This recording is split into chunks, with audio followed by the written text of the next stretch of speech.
Now let's send it down to Brendan Parker and Cory Sarich for tonight's Flames TV postgame show, presented by Original 6.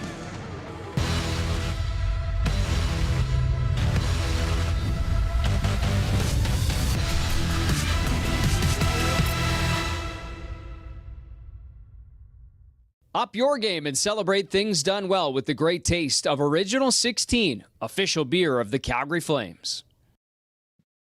And welcome to it. It is Flames Postgame Live, brought to you by Original 16. Brendan Parker alongside Cory Sarich here. Second home game of the season for the Calgary Flames, and suddenly they are 4-0, and that's thanks to a pair of wins on the road, a pair of wins on home ice, and tied for the best start in franchise history. How about that? How about these Flames? Welcome inside, Cory. How you doing? There you go. If you would have drawn it up like that, training camp, people might have had something else to say, but we're enjoying the ride right now. Absolutely. They said right from the start of camp they'll embrace that underdog role and have done so marvelously to this point. And maybe not quite as exciting tonight as we saw in the first three wins, at least in the fashion that it was done. But 2 wins or 2 points is 2 points. And how did you see it all unfold here tonight? It was just really well done all throughout tonight. You know, they really didn't give the Chicago Blackhawks anything. Not a lot of high danger chances for them.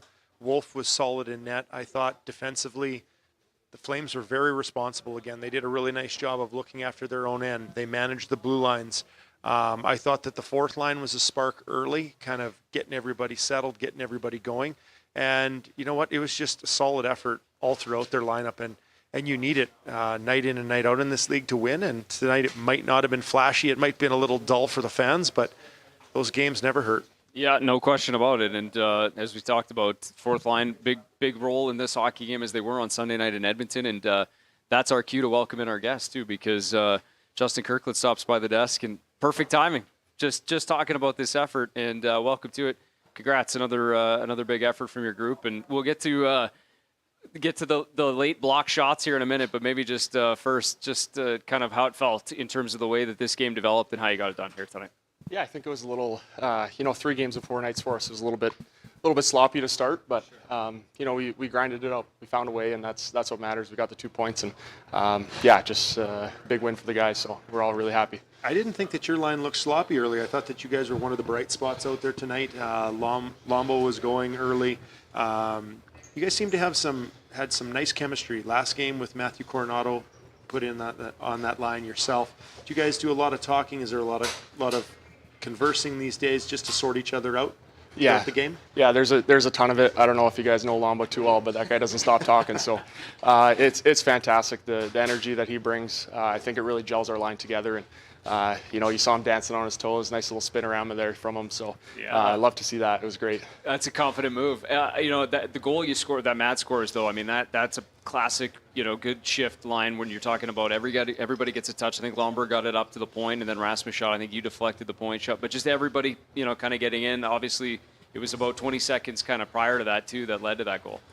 Yeah, it was a good collective effort. That's got to be our game for our line is forechecking and being relentless on the puck down low. So like you said, it's kind of a textbook goal for us.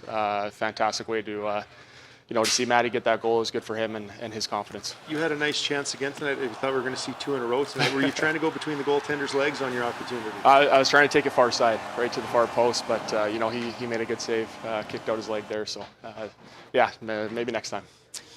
Just the late stages, obviously, you guys, we talked about it in Edmonton too, trusted though, in the final minute, you guys get, the tap on the shoulder to get out and obviously get the empty net goal, but then, a couple of key block shots in the dying seconds as well. How does it feel to, kind of get that faith from the coaching staff? It's big. Anytime you get that opportunity, you got to make sure that you do your job. And does it hurt as much watching the replay?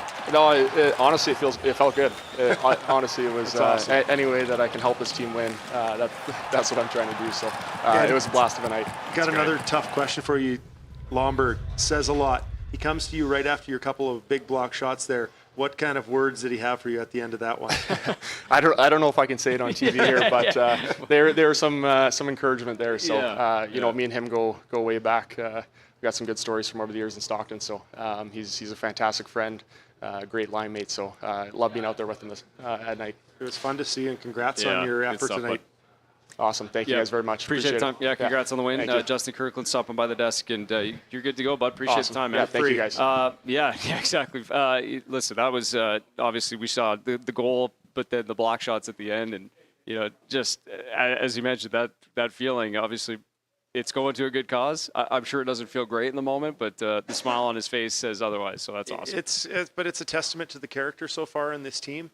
And you got to have your role players on every team. You got to have guys that are going to sell out. And I don't think Justin's taking his opportunity lightly. No and question. with that effort, those are things that keep you in a lineup. You do the little things for your coaches, for your teammates, and you'll have a pretty permanent spot fairly soon. Yeah, well said. All right, let's take a look at how it all goes down here tonight. Obviously, you saw the goal from their line that helped spark things for this Flames group. But here's how it begins with that fourth line going to work on the offensive zone. And as mentioned, it was about 20 seconds or so before that. Had a couple of looks, and then the point shot eventually leads to the goal by Matt Coronado. Yeah, and I can't say enough about this line. I've already mentioned them a couple times today.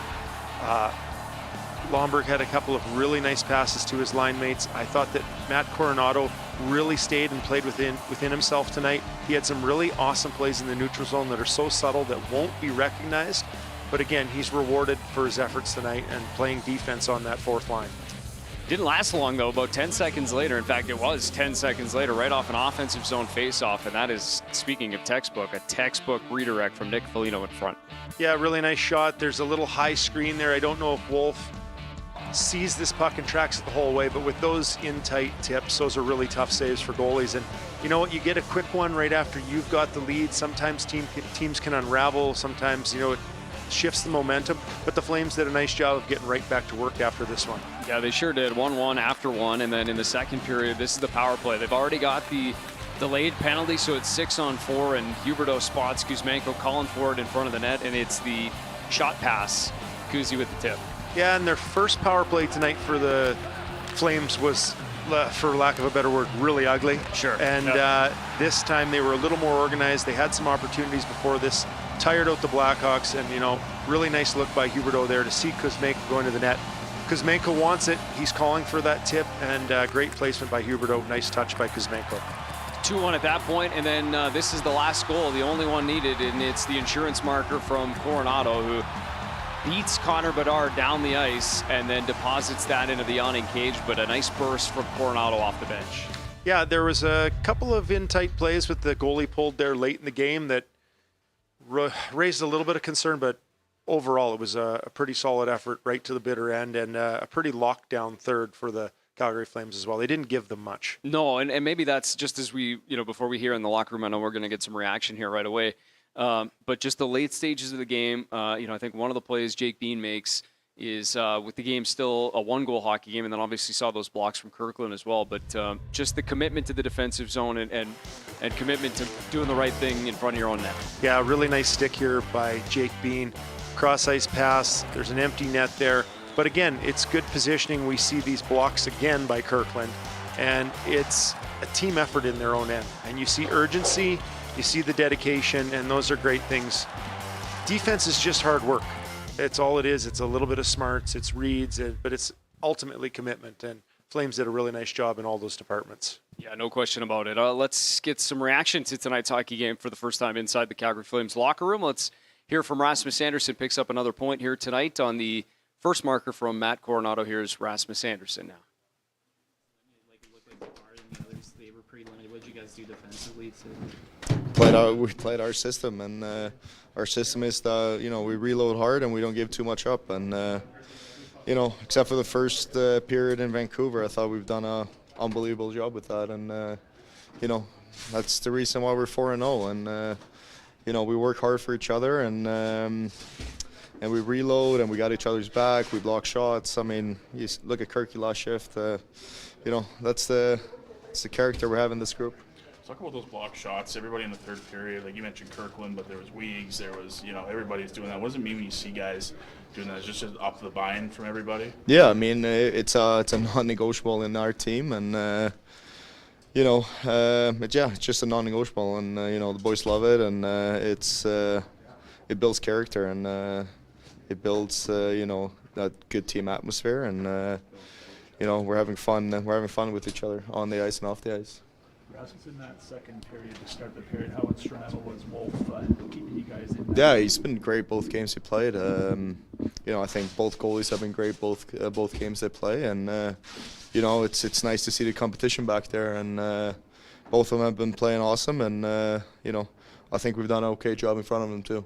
On Wolf, is he a young guy? Does he seem young to you, or does he seem pretty chill back there? I mean, he's obviously pretty chill in that, and but he's still a young guy, But he's pretty calm on the ice, and he's just a calm present and makes the saves when we need them.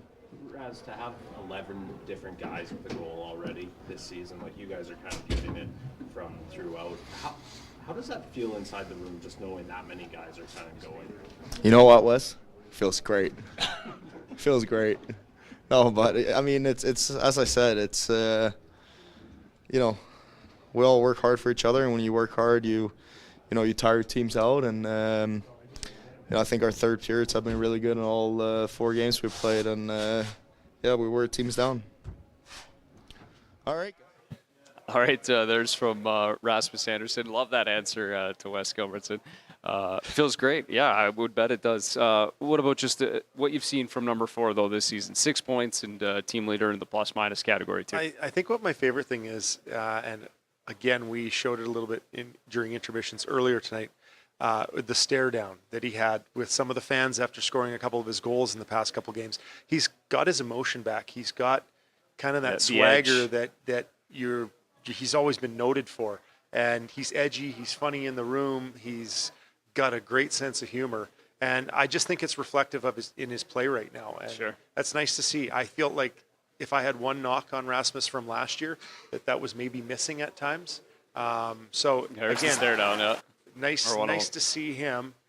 Obviously, on the scoreboard, the Flames need him to pitch in. But again, his emotion, his the bite. Yeah. And so it's good. It's good that it's happening early, and it's nice to see him have success early. That either on this team, him and Mackenzie Weegar are going to have to eat a lot of those minutes back there this year, and it's nice to get off on the right foot. Yeah, I was just going to say, what was he tonight? I think it's 22 and a half minutes of ice time tonight on the back end for Rasmus. And he's got 6 points already, so he's off to a great start. Yeah, well said. Let's segue to the goaltender now because, I think, 1 goal a game for most of it, you have to make some saves, and they got that from Dustin Wolf tonight. 31 total by the end of it, and just some quality ones, too, at a big time. Yeah, Mackenzie mentioned it there, maybe, and even in Kirkland, not Mackenzie, but Rasmus. Yeah. But their start was maybe not where they wanted it to be, and maybe not quite up to snuff tonight. And he had a few shots that kind of come out of little scrums. I know that Seth Jones had a really nice chance early on a heavy slapper from the point, and again, that was a good one, though. A really nice pad save by Wolf. So he was tested. I wouldn't say that there was a ton of high-quality scoring opportunities, but there was stuff out of scrums, off to the side of the net here, and he did a really nice job of standing up to all of it.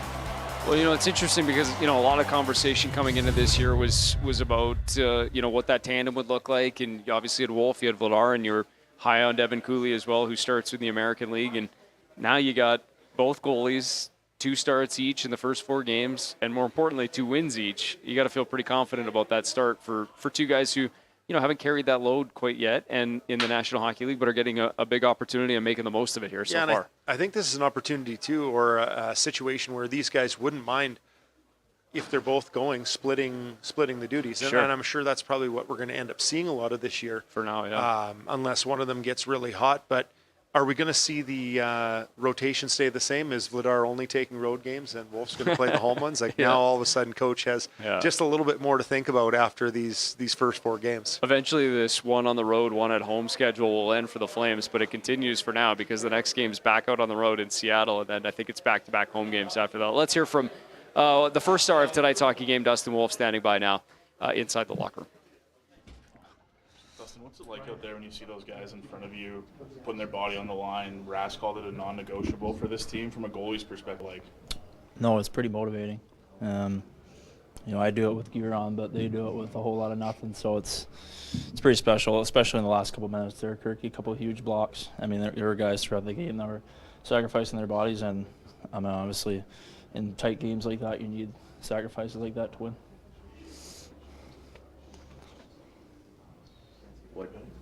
What did you think of your performance tonight? How did you feel out there?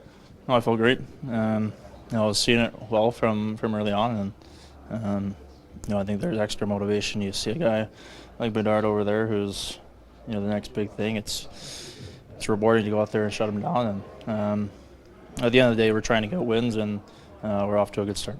You've played with Matt at the AHL level, and to see him trusted by coaches to kill a game with a little bit of time left, like, how do you feel as a teammate and a buddy of his? No, it's outstanding. Matt is one of a kind, and it's been a privilege to get to hang out with him off the ice quite a bit, and obviously see him have success on the ice. So, he's working his butt off out there, and it's continuing to show. Justin, you mentioned Bedard. When you make a stop off him like 20 seconds into the game, does that give you a little boost?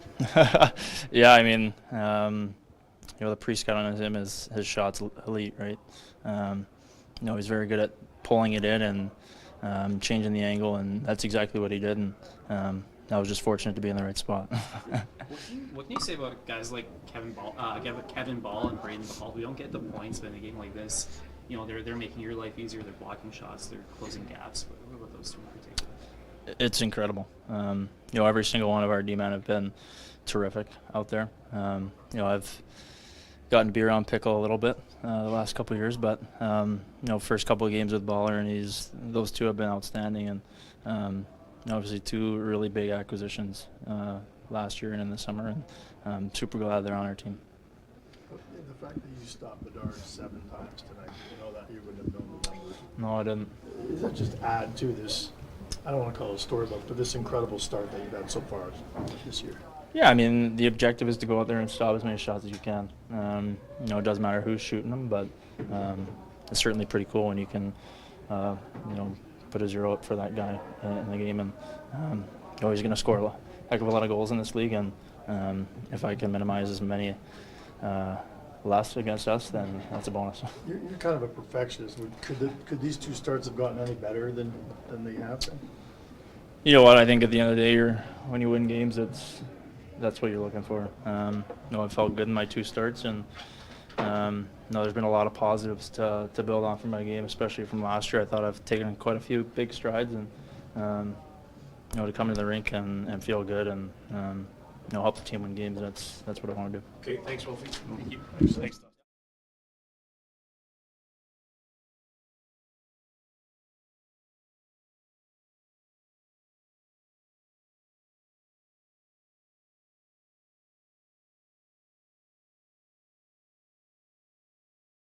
All right, welcome back. Flames Postgame Live brought to you by Original 16. I've heard from a couple of players inside the Flames locker room, Rasmus Anderson and Dustin Wolf. First star and another point for Rasmus Anderson. Let's get some reaction from the head coach now. Here's Ryan Huska at the podium postgame. Think about the start of the second in particular. What role did Dustin Wolf play in that win tonight? I think he played a role, not just the start of the second. I thought it was the whole game. Like, there was, 3 guys that were probably 4 guys, our best players tonight, and he was most definitely one of them. Mm-hmm. What did you make of your fourth line tonight? They were the other 3, so we all hit them. I thought they were excellent. All of them, again, they brought energy. They played the game the right way. They ended up on the score sheet twice in a close game. So I thought the 3 of them for 2 nights in a row have given us great efforts and great games.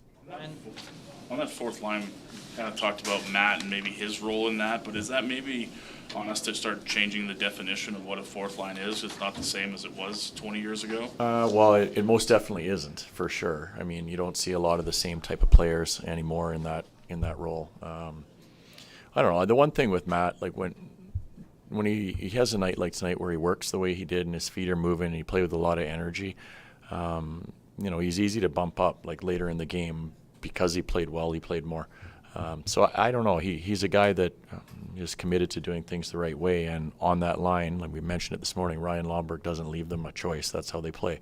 And like I said, they were our best players tonight, along with Dustin. Can you expand on why Matt, in a high leverage situation, you feel confident throwing him out in that spot with the game still just based on the way the game went? He was one of our better players, so he deserved an opportunity.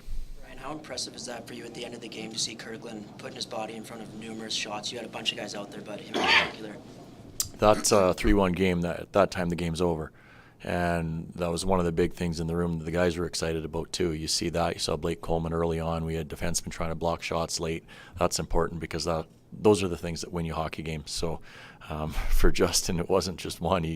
He's trying to get in the lane, and he's trying to be a difference, and he's trying to stay, and I love that about him.